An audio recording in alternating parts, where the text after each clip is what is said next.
Тоа што учениците започнаа уште една учебна година без учебници не значи дека Македонија нема министер за образование. Има и тоа министер инфлуенсер.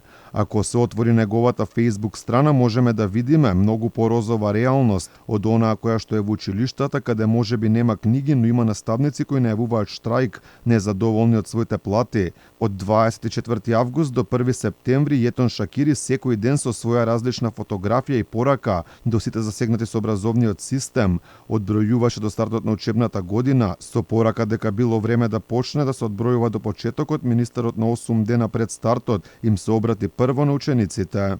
Во училиште, брат и сестра ви е другарот во одделението. Помогнете и поддржете се меѓу себе. Само ако сте обединети, ќе постигнете успех во животот. На 7 дена пред стартот со најразлични емотикони им се обрати повторно на учениците, сега да ги слушале наставниците. Почитувајте ги и учете што повеќе од вашите наставници. Тие ви предаваат знаење и вие треба што повеќе да попримите од тоа знаење за во иднина да станете успешни. На 6 дена пред стартот министерот реши свој совет да испрати до наставниците. Учениците се највредното нешто што го имаат родителите и кое што неколку часа е кај вас. Посветете се многу на нив за кога ќе се вратат да блискаат со повеќе знаење и подобро поведение. Одбележувањето на 5 дена до стартот беше наменето за порака до педагозите, психолозите и социјалните работници. Насмевката нека биде првиот чекор и потоа направете се да се чувствува дека тој таа е многу важен за вас, бидејќи реално така е. Запамтете, еднакво е важен секој ученик. На 4 дена пред стартот честа да добијат порака од министерот и има родителите на учениците. Вашите разговори за училиштето пред детето е почетната точка на неговото однесување во училиштето. Дали ја памтите реченицата на нашите родители кога ние бевме ученици? Слушајте го наставникот, наставничката. За тебе е твој втор родител. На 3 дена пред стартот со порака повторно до учениците да го чувале школскиот инвентар, бидејќи утре можеби и нивните деца ќе учеле во тие училишта. 2 дена пред стартот повторно порака до наставниците сега како да постапуваат со своите ученици, но и деца. Оваа учебна година направете се вашите ученици, деца да читаат што повеќе. Една или две страни од една книга на ден е подобро од последицата од нечитање.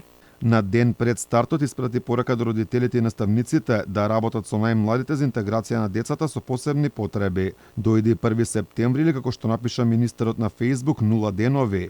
Тој најави дека ќе имало изненадувања за учениците од кои добар дел учебната година ја почнаа без книги. Драги ученици, учете многу, однесувајте се добро со сите, бидејќи ќе имаме многу изненадувања за вас. Сепак реалноста не е оваа која што министерот сака да ја представи на социјалните мрежи. Уште една учебна година започна без учебници за дел од учениците. Некои учебници дури сега ќе ги поменуваат филтрите на одобрување, па дури после тоа ќе треба да се печатат.